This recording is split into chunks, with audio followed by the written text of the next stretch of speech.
Hey everyone, FRATER Super Rabo here again. Thanks for checking out my channel, where we are and always will be, that's right, you guessed it, the home of common sense occultism and practical magic and sorcery and all that good stuff. So thank you for joining me today. Really quick, you know what else I'm going to say. If you are new and you haven't already done so, please look below, find that big red button that's marked subscribe, and hit that for me right now. Then look to the right or somewhere in that general vicinity, and you are going to see a bell. Might be to the right, might be to the left now. Who knows? YouTube moves stuff around all the time. They're very confusing, but I can promise you there is a bell. You want to hit that bell as well. That way you are notified each and every time we upload new content to this channel, and you can watch it as soon as humanly possible. And, of course, last but not least, please remember to like and share this and all videos. Helps us out a whole lot, and it is very much appreciated. So for that, I thank you in advance. Thank you. Okay, down to the business at hand. Today's topic, it's a good one. I'm very excited to do it, and that is the introduction to magical tools, or magical weapons, as Aleister Crowley would call them. I've been wanting to do this topic, this specific topic, for quite some time now, and I just wasn't sure how to approach it. And now that I've got that figured out, well, I can do it. So, yay for that.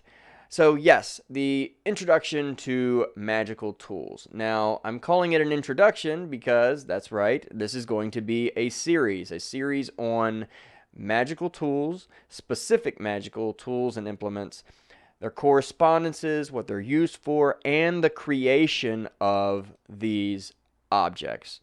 So, magical tools is a very, very, very large topic, and it would be bad. It would be very poor judgment of me to try and fit all the information, which I don't even know everything there is to know about these things, but all the information that I have on magical tools, and try to mash them in to just one video. I think that would be a mistake, and it would not help anybody. So we get to have a nice, cool series about magical tools. So I hope you enjoy it. Today, like I said, though, a brief introduction, as brief as I'm capable of being anyway. For those of you that watch this channel, you know that is not always my strong suit, being brief. But I digress. So, introduction to magical tools. Now, the first thing I want to bring up is, of course, what are they? Magical tools are... It's pretty self-explanatory. They were tools or implements that are used to help you perform certain things on the magical path and magical ritual, whether it be spells or rites or anything.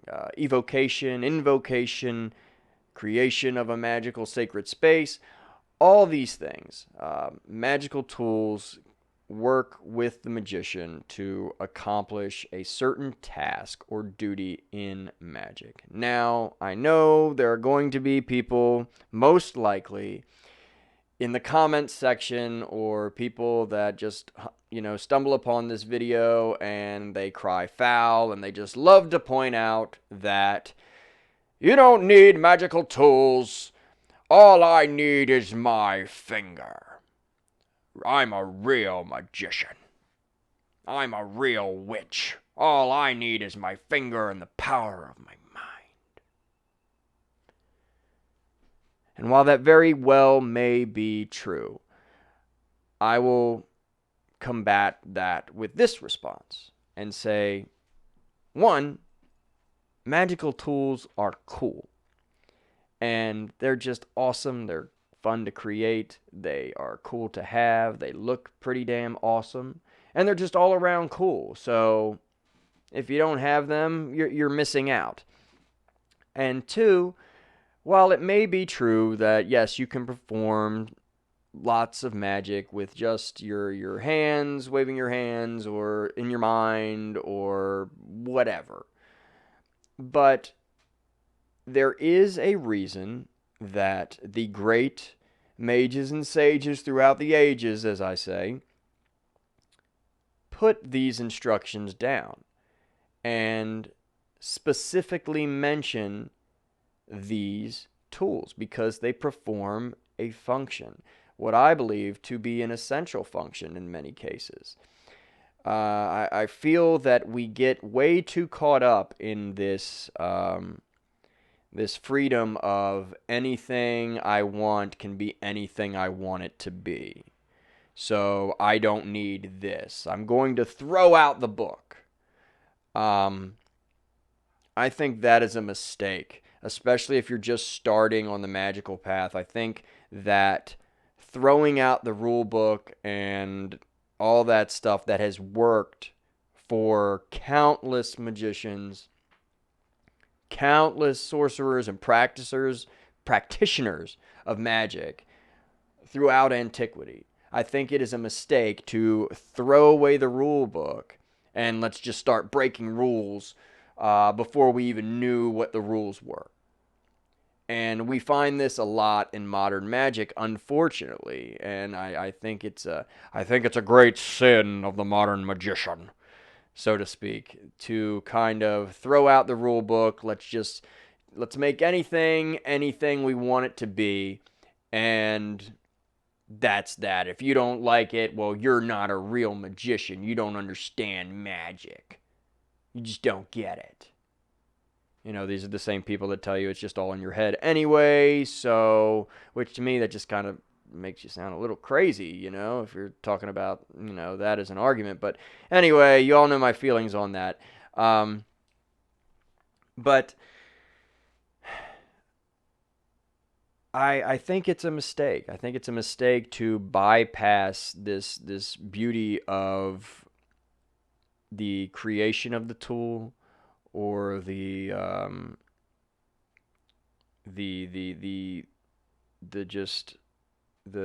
process that goes along with it.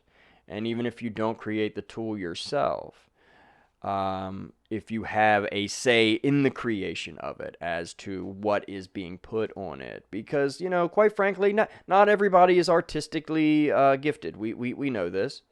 And sometimes it is much easier to purchase something. But if you have a hand in the creation of it, then you still create it, in my opinion. As well, to elaborate on that point, the consecration process, which is something we'll get into later in the series about consecrating the weapons, is very much a imbuing of your energy into it, just like the creation, as if you made it. So you are making it holy through this act of consecration.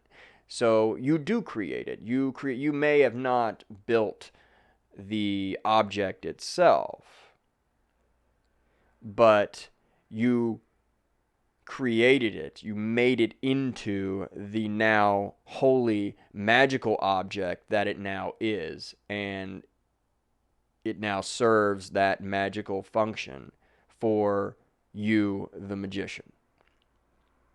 So before, you know, let's get rid of that negative thought right away, that of well, I don't do arts and crafts, so I don't I can't have magical tools, because that's not true. You can still very much have just as good and powerful magical tools if you purchase them or have say in their creation from someone like myself, for instance. But anyway, back to the issue I was talking about, is I very well do believe that you do not necessarily need tools, but I think they are such a valuable thing. They're called a tool for a reason, because they're tools. They help you. They're there to help you. And we as human beings, we do better, in my opinion and in my experience. We do better when we have something like that turns on the mind, that gets us in that holy state, that state of reverence and that magical state of mind, as I like to call it. And tools just are so valuable in helping you with this. Other people would also argue that tools are for the less advanced magician. That I am now a supreme magus, and I don't need tools because I'm just so great, and the more tools you have, obviously the less experienced and powerful magician you are. It's obvious. Well, what I say to that is that no, I believe it's quite the opposite, because all of the texts that are considered to be advanced forms of magic, like spirit magic, grimoire magic, things that are given in higher grades of fraternal orders and magical orders, like the Second Order of the Golden Dawn.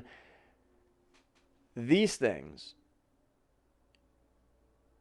it's the exact opposite. You got the tools later on when you were considered to be more advanced and you could use said advanced knowledge. So I always found that funny that people are always really quick to say, oh, well, really advanced people don't use tools. I just use my finger, I wave my hands, or I close my eyes and poof, And that's great. If that works for you, that's totally fine.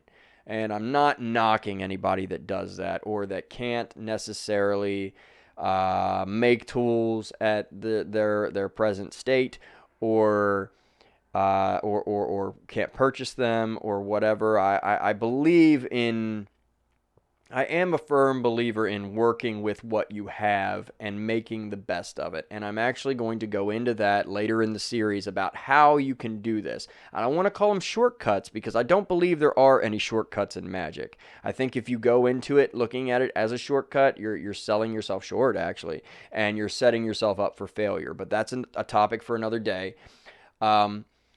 But again, I don't want to seem like I'm putting out the message that you're less of a magician if you don't have tools, can't create them, can't buy them, because that's not what I'm saying at all. So again, I'll repeat myself again. That is not what I am saying at all. What I am saying is that I think if we are able to stick to instructions and texts that were obviously written that way for a reason when it comes to tools, if we stick to it, then we should, if we're able to, we should strive to do so. Especially in the cases of spirit magic or evocation and advanced forms of magic. Now, we're not going to get too much into that, so I'm probably jumping ahead of myself just a little bit, but again, I just want to put that out there, that I'm not saying that it's necessary, but I believe that it would behoove you, if you are able to do so, to obtain the tools, to create the tools if you can, and work as instructed by your mentor or teacher, the text or magical grimoire that you are working out of. I just think that if the great mages, sorcerers, and sages throughout the ages, these great men and women of magic, what would be the point in them writing this stuff down, working, and, just some of this that has been, especially that's been like relayed via spirit contact or whatever. Why go, if it didn't matter, if these things did not matter, why would they waste their time if there wasn't something, that was to it, if there wasn't something to this, if there wasn't a function? Why would they do that? I don't think it's just, to put it as a blind, as they call it in books, like, oh, they just did this to keep it secret and keep away. What they really meant was blah blah blah. No, I'm sorry, I'm not buying that, bud. But anyway, not to say that there aren't occult blinds, because we know that there are. But as far as tools and setup and things like that, I think they do perform an essential function. And it would be a mistake on the part of the magician to, if you have the ability to do so, to try and cut corners. It's a mistake to cut corners. It's a mistake to not proceed with certain tools that are meant for safety or that serve a certain purpose or function, if you have the ability to do so. Now, I'm not saying you can't succeed without the tools. Again, I'm not saying that. And I'm not saying you shouldn't try. But what I'm saying is you should be working towards that goal. All of the people that I consider to be great magicians that I know, and I know some great people, we all don't agree on everything, of course, but there is one thing on this particular topic that we do usually tend to agree on, and that is we are always striving to be better. So that applies to the magical tools or weapons as well. You may start with something and it may not be the exact as instructed way it's supposed to be. But you do your magic, you get the results with what you can, but you strive for greatness and better. And you strive to get that appropriate metal disc. You strive to get that specific wood that you are supposed to use for this specific wand. You strive to get that magical ring in gold or silver or whatever the instructions say. So you don't just... Magic as a whole is a progressive process. I believe this 101%. It's progressive. It's self-development. So as you develop your skill, other things are going to develop as well. And this will be your mental capacity. This will be your abilities as a magician. And this also is applicable to your tools or weapons, your implements of magic.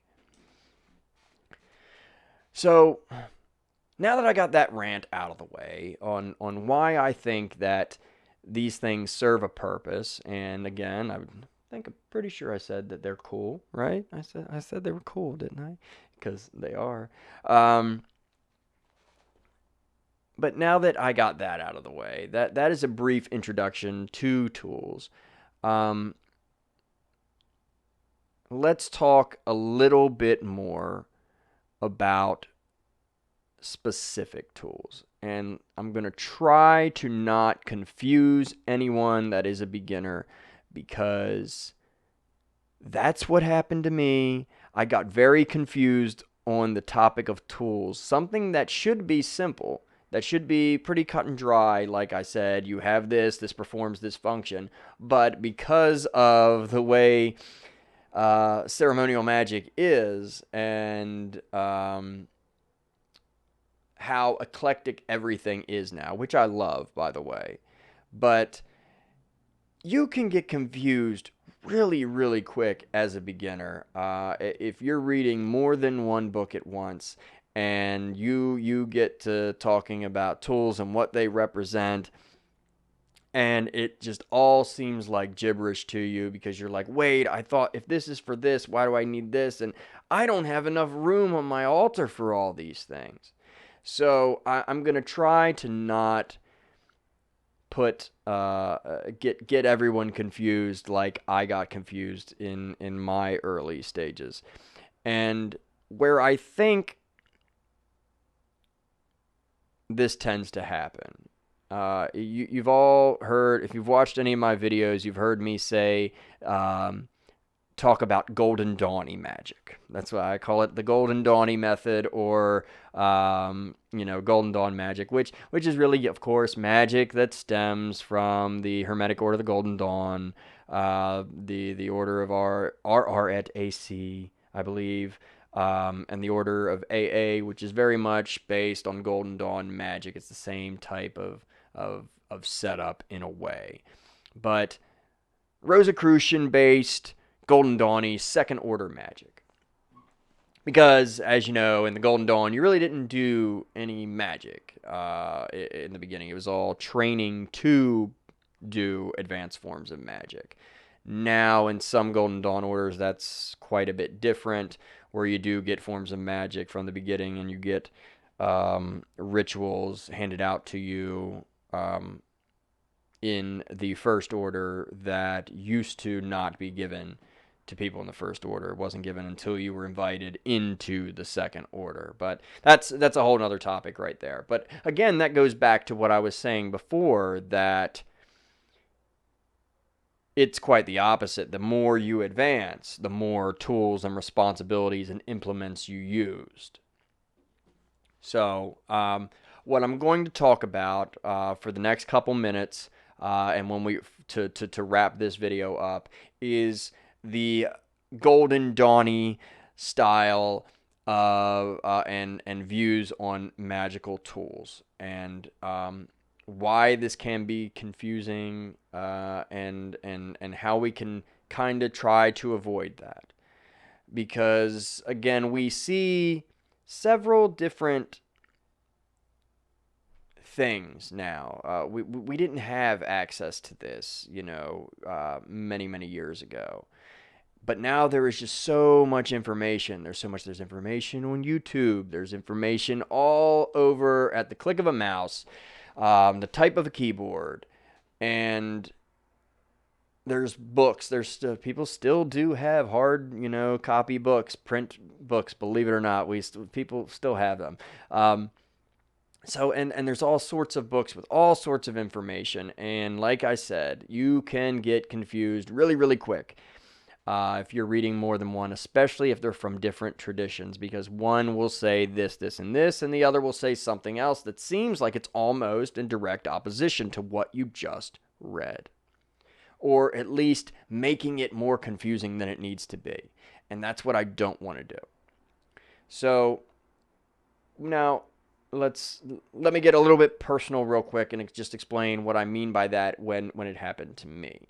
So I was very much attracted to the Golden Dawn method of Rosicrucian magic and that way of development in my earlier stages. And I got confused with this idea of the elemental weapons, which is what I'm going to talk about first, because not only did I read about the elemental weapons, but I read about other things that you needed as well, and then I read a couple more advanced books that said this, this, and this, and I'm like, well, wait a minute, what do I do if this wand represents fire? What does it do if it just sits there on the altar? I'm confused, but then I need another one, and then I need a handled dagger, but that's the one that I use. But then there's a yellow dagger that just sits there that represents air, and it gets, and again, I'm like, I don't have room on this table. You told me to make a double cube. I made a double cube, and you're telling me, how am I going to fit all this stuff on there? So I got confused very quickly, and my advice to the new magician out there is to recognize that there are separate forms and traditions of magic. And when it comes to tools, keep those tools within that context. Now, this can cause someone to have an abundance of different tools for whatever different things they are working. And that's fine. But as you know, if you've watched some of my previous videos, I am not into, mishmashing traditions that much if it affects the formula. Now, there is a specific formula for these elemental weapons of the Golden Dawn. And there are other uses for a wand or whatever. What I'm basically getting at is, don't try to apply what I tell you about the Golden Dawn fire wand to the ebony wand that you use for spirit evocation. Like, don't get it twisted, and don't try to say, well, this means this and blah blah blah. So you will end up just going round and round in your head, and it will be like, oh, what do I do? I just whatever. I'm gonna go back to being one of those finger guys because this is just too confusing for me. And I would be right there with you. I understand that. But again, magical tools are very cool to have, and it can be fun, but you just have to go about it logically and kind of separate this from that. So if your goal is to be working within a Golden Dawn tradition, stick with that. Stick with that for now when it comes to the tools, and don't try to cross over into the other thing with these tools that are meant for this. Because I don't believe that the Golden Dawn Fire Wand was meant to be used for spirit evocation, or was meant to be used in the Key of Solomon, or things like that. There's a whole other set of instructions for wands and things of that nature, daggers, swords, lances, discs, cups, all that stuff. So in the beginning, try to keep everything separate. Keep it basic and simple. And what I'm going to talk about now, again, before I started rambling on again, is the 4 Golden Dawn weapons. Now, again, a lot of people will get this confused a little bit with the Wiccan implements. Now, the reason for that, I believe, to be, is that a lot of Wicca was definitely structured on ceremonial magic setup. The rituals, the teachings, as we know from Gardner and Sanders, and ceremonial magic was very much embedded in there, and Golden Dawn magic was very much embedded in the teachings of Wicca, and that crosses over into the tools as well. But the thing with Wicca and the modern witchcraft movement is they also had the elements of, they very much did kind of mash everything to, and it was for simplicity's sake. But if you're trying to do both, again, if you come from a Wiccan background and then you're like, well, I want to get into ceremonial stuff, and then you get confused on why you need 8 different daggers and this and that, it can be very confusing. So just try not to get overwhelmed, and that's why I'm doing this, to separate things and to show, one, the fun of the process, of the fun of the creation process, and the importance of having these things. So the 4 basic elemental tools of the Golden Dawn magician are the wand, the cup, the air dagger, and the disc, or the pentacle. And these represent the 4 elements, which of course are united by the 5th element of spirit. Now, in the Golden Dawn tradition, the wand is for fire, the dagger is for air, the cup is for water, and the disc or pentacle is for earth. Now, again, these were given to members of the Second Order. As I stated before, there are now more and more people that are making that as a part of the elemental grades.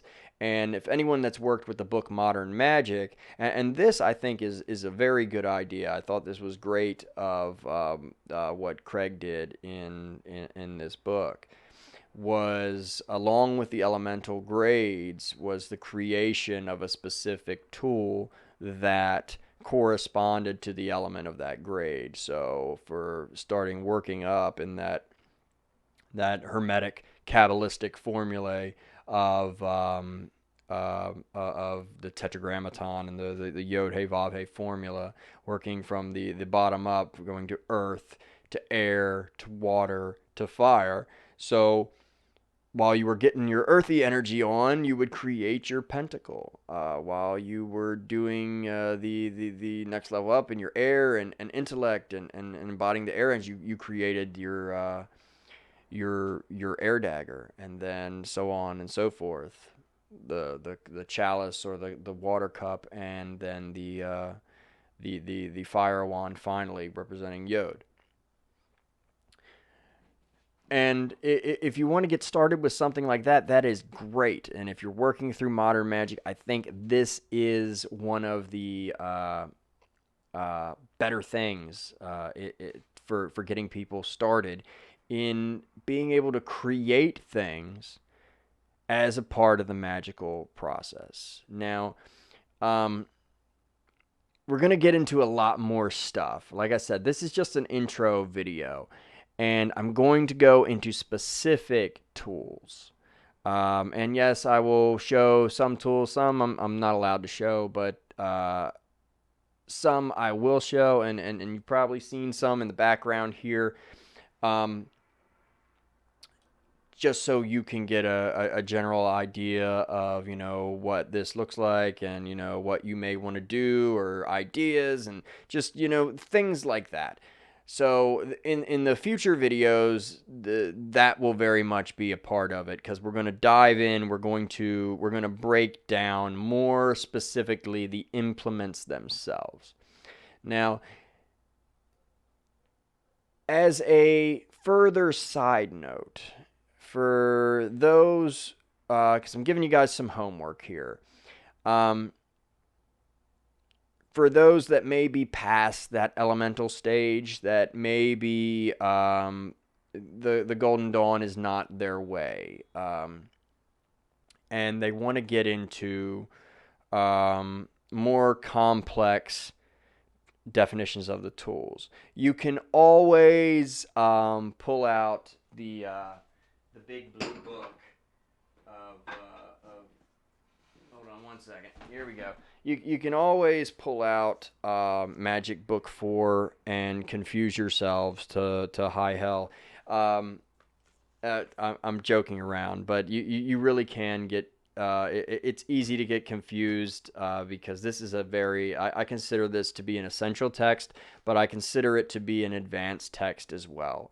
But the first part of Book 4, after the Raja Yoga stuff, it goes into the magical tools. And if you've ever read it, you can see how some of the language that Crowley uses can be a bit confusing, and you have stuff in here that you didn't even think of as a magical weapon. Stuff like the scourge or the bell as a magical weapon.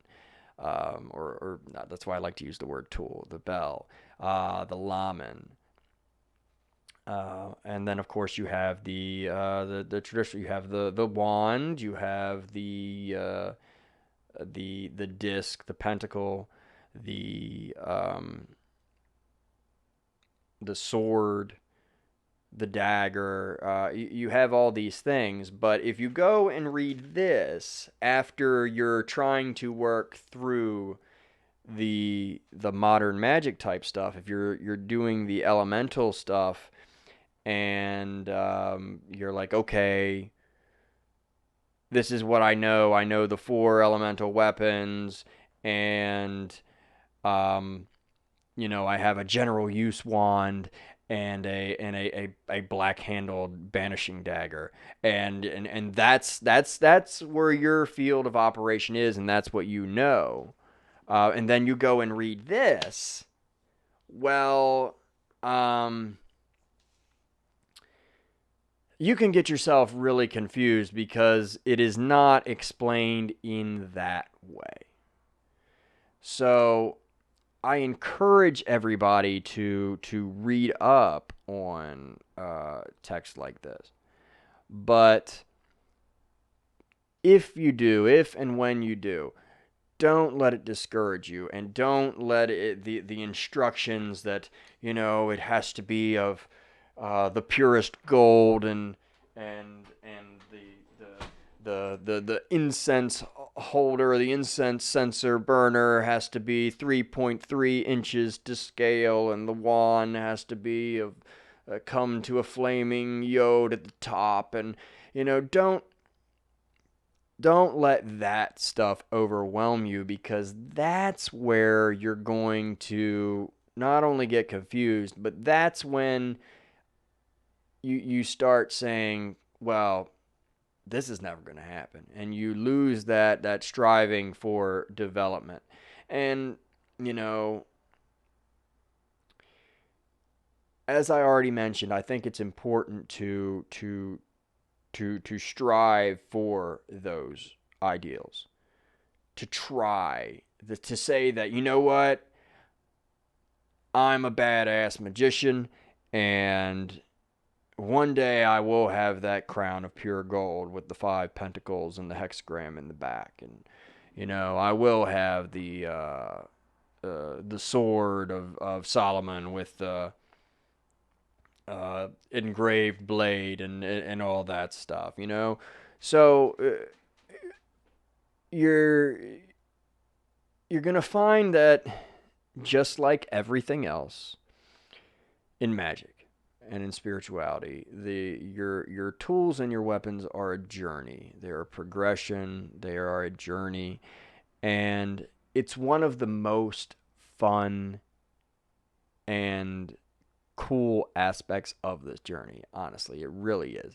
Now, I'm not promoting vanity um, or soul materialism or anything like that, but it does feel really good. You feel that sense of accomplishment as a magician when you have these things, and you can use that force, that energy that's imbued in these things that you've worked hard to create or obtain, and to have something that's physical there, that's also spiritually empowered, that's linked to the spiritual. It just makes it that much more enjoyable, and like I've said time and time again, this does not, occultism, magic, spirituality does not have to be this stuffed shirt, mea culpa, like terrible,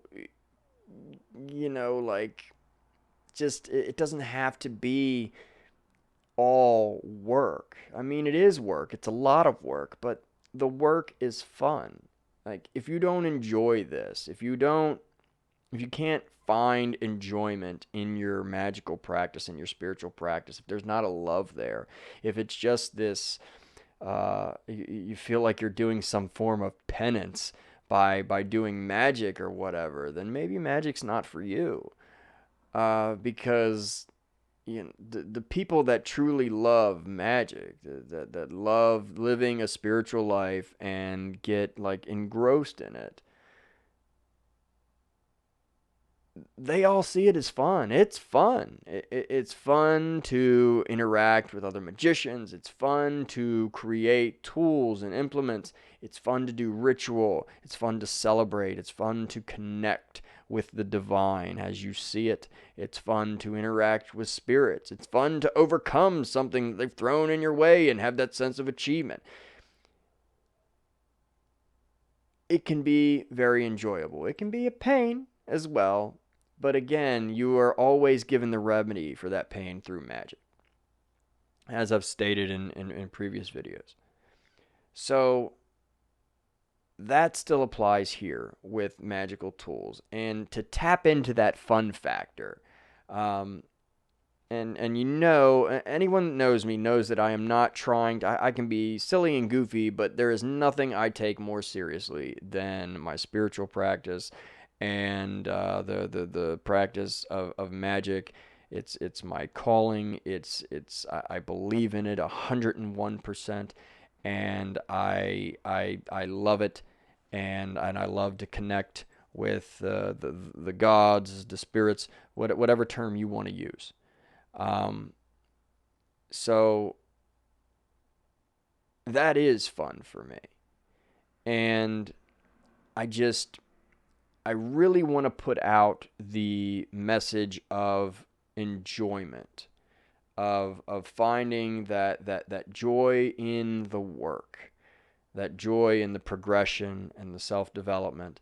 And I think, and I really believe that if you stick with me for the long haul, especially in this series, when we get into the individual weapons, I think that if you haven't found that fun factor yet in your magic, that you might find it here, because tools are just there's so much to them. There's so much that can be done, and that can always be done, that you're always working towards something and with something, and they become that the implements become not only is a part of you in them, but there's a part of there's a spirit in them as well. And I'm not talking about a specific spirit or demon or something necessarily. I'm saying in almost in an animistic sort of way, when you make these things and consecrate them, they become much more than just a piece of wood or metal.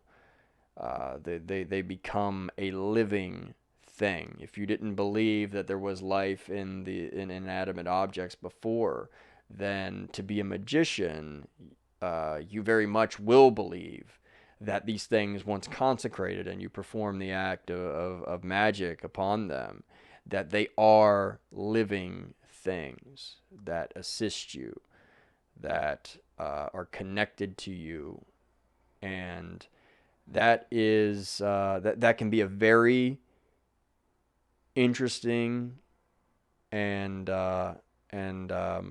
just amazing experience, the creation of these things, and to work with them and to develop a sort of relationship with your tools. As silly as that may sound to some people, but it's very much a thing.